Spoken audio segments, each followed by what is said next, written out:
नमस्कार दोस्त, आपका स्वागत है मेरे YouTube चैनल आई डॉक्टर आई हेल्थ पे।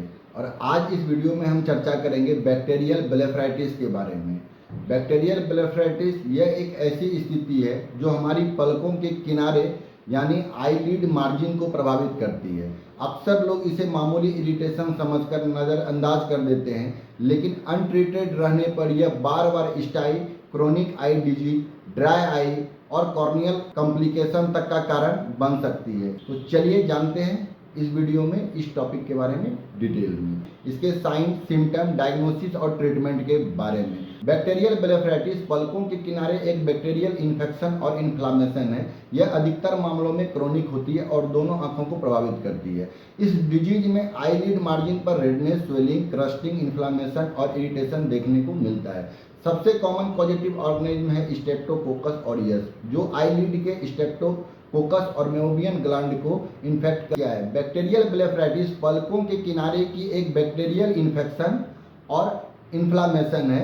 यह अधिकतर मामलों में क्रोनिक होती है और दोनों आंखों को प्रभावित करती है। इस डिजीज में आईलिड मार्जिन या रेडनेस, स्वेलिंग, क्रस्टिंग, इन्फ्लामेशन और इरिटेशन देखा जाता है। सबसे कॉमन कॉजेटिव ऑर्गेनिज्म है स्ट्रेप्टोकोकस ऑरियस, जो आईलिड के स्ट्रेप्टोकोकस और मेबोवियन ग्लैंड को इन्फेक्ट करके सिम्टम पैदा करता है। ब्लेफराइटिस को इग्नोर करना खतरनाक हो सकता है, क्योंकि अनट्रीटेड केस में यह infection tier film stability, dry eye और ओकुलर सरफेस डैमेज तक का कारण बन सकती है। बैक्टीरियल ब्लेफराइटिस के मुख्य कारण, सोर्स क्या है, काउज क्या है इसका। बैक्टीरियल इन्फ्लामेशन मुख्य रूप से स्ट्रेप्टोकोकस ऑरियस और स्ट्रेप्टोकोकस एपिडर्मिस की वजह से हमारी आंखों में देखने को मिलती है। इसका सबसे मुख्य सोर्स जो है पुअर आईलिड हाइजीन भी है। पलकों की सफाई ना करना, मेकअप को प्रॉपरली रिमूव ना करना, स्किन कंडीशन जैसे सेबियोरी डर्मेटाइटिस और रोजिया के केस में ड्राई आई सिंड्रोम और मेबोवियन ग्लैंड डिस्फंक्शन की वजह से भी हमारी आंखों में यह देखने को मिलती है। इसमें रिस्क फैक्टर जो है वह है बार बार आंखों को छूना या रगड़ना, कॉन्टैक्ट लेंस का इम्प्रॉपर यूज करना और लो इम्यूनिटी या अनकंट्रोल्ड स्किन डिसऑर्डर, डस्टी या पोल्यूटेड इन्वायरमेंट में लंबे समय तक एक्सपोजर। इन कारणों और रिस्क फैक्टर को जानना इसलिए जरूरी है क्योंकि प्रिवेंटेशन का पहला कदम जो है वह अवेयरनेस से ही है। चलिए जानते हैं इसके कुछ सिम्टम के बारे में। सिम्टम, जो लक्षण इस कंडीशन में हमारी आंखों में दिखाई देते हैं। बैक्टीरियल ब्लेफराइटिस के सबसे कॉमन सिम्टम, सुबह उठते समय आईलिड पर चिपचिपापन और क्रस्टिंग महसूस होना, आईलिड में रेडनेस और स्वेलिंग महसूस होना, इचिंग, रबिंग सेंसेशन और ग्रीटिंग हमारी आंखों में महसूस होना, कई बार जो है आंखों से बार बार पानी आना या एक्सेसिव टीयरिंग भी देखने को मिलती है। इन कंडीशन में रिकरेंट स्टाई या क्लेजियन बनने की टेंडेंसी ज़्यादा हो सकती है। दोस्तों, टेम्पोरली ब्लड विजन, खासकर जब टीयर फिल्म डिस्टर्ब हो, तो इस कंडीशन में टेम्पोरली ब्लड विजन हमारी आंखों में देखने को मिलती है। अगर ये सिम्टम बार बार महसूस हो तो इसे नज़रअंदाज ना करें और समय रहते आई स्पेशलिस्ट से कंसल्ट जरूर करें। इस वीडियो में ही हम समझेंगे कुछ क्लिनिकल साइन के बारे में। क्लिनिकल एग्जामिनेशन के दौरान कौन से साइन दिखते हैं, जैसे लीड मार्जिन की रेडनेस और थिकनिंग देखने को मिलती है। लेसेज के बेस पर जो है योलेस क्रस्ट जो है देखने को मिलती है। मेबोवियन ग्लैंड की ब्लॉकेजिंग देखने को मिल सकती है। क्रोनिक केसेज में मेड्रोसिस यानी आई लेसेज का झरना भी देखने को मिलता है। कंजक्टिवल हाइपरमिया और वाटरी डिस्चार्ज भी हमारी आंखों से देखने को मिलता है। इसके डायग्नोसिस में हम लोग यूज करते हैं slit lamp. Slit lamp by microscopic सबसे रियलेबल डायग्नोसिस मेथड है। इसमें सेवियर रिकरेंट या नॉन रिस्पॉन्सिव केस में आईलिड स्वैप और कल्चर एंड सेंसिटिविटी भी किया जा सकता है। कभी कभी टीयर फिल्म और मेबोवियन ग्लैंड एवेल्यूट भी की जाती है ताकि एसोसिएटेड ड्राई आई को आइडेंटिफाई किया जा सके। प्रॉपर क्लिनिकल इवोल्यूशन ही एक्यूरेट ट्रीटमेंट प्लान बनने में मदद करता है। चलिए जानते हैं इसके कुछ ट्रीटमेंट प्रोटोकॉल के बारे में।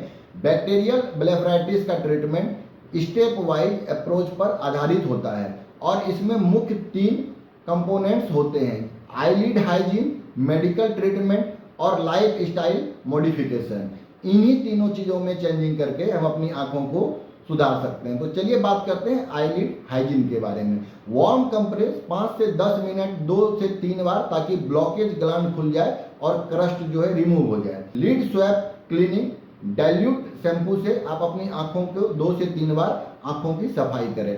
मेडिकल ट्रीटमेंट में डॉक्टर की सलाह से आप टॉपिकल एंटीबायोटिक्स ऑइंटमेंट रात को 1 से 2 हफ्ते तक अप्लाई करके आप अपनी आंखों को ठीक रख सकते हैं। एंटीबायोटिक्स का भी यूज कर सकते हैं। मेडिसिन आप डॉक्टर की सलाह से ही लें। अगर आपकी आंखों में ड्राइनेस महसूस हो रहा है तो इस कंडीशन में आप आर्टिफिशियल टीयर लुब्रिकेंट ड्रॉप जो है अपनी आंखों में यूज कर सकते हैं, फिल्म स्टेबलाइज करने और इरिटेशन को कम करने के लिए।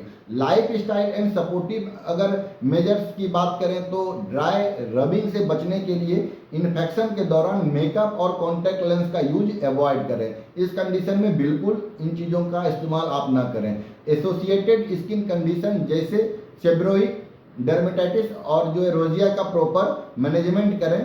ट्रीटमेंट का सबसे महत्वपूर्ण हिस्सा होता है रेगुलर आई हाइजीन, क्योंकि यही रिकरेंस को रोकता है।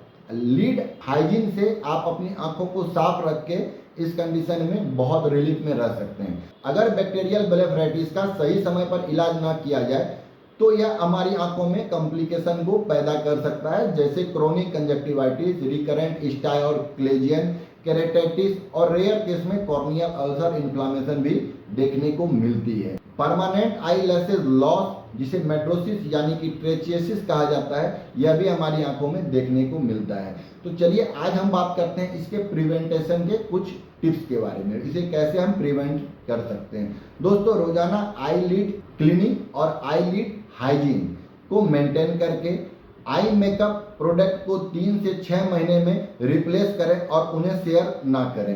कॉन्टैक्ट लेंस हाइजीन को स्ट्रिक्टली फॉलो करें। कॉन्टैक्ट लेंस हाइजीन भी इसका बहुत बड़ा सोर्स है। रेगुलर आई चेकअप कराएं, खासकर अगर बार बार स्टाई या आंखों में इरिटेशन हो रहा हो। याद रखिए, प्रिवेंटिव केयर ही इस डिजीज को कंट्रोल करने का सबसे आसान तरीका है। बैक्टीरियल ब्लेफराइटिस एक कॉमन लेकिन क्रोनिक आई इन्फेक्शन है। समय पर डायग्नोसिस, प्रॉपर आईलिड हाइजीन और प्रिस्क्राइब्ड मेडिसिन ट्रीटमेंट से इसे पूरी तरीके से कंट्रोल किया जा सकता है।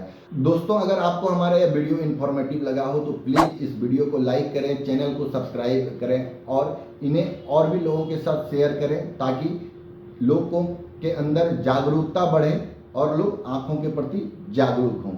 मैं डॉक्टर राजकमल भारद्वाज आपके लिए ऐसे ही आँखों से जुड़ी इन्फॉर्मेटिव वीडियो लाता हूँ। दोस्तों, आपसे मिलते हैं हम अगली वीडियो में। तब तक के लिए धन्यवाद। जय हिंद।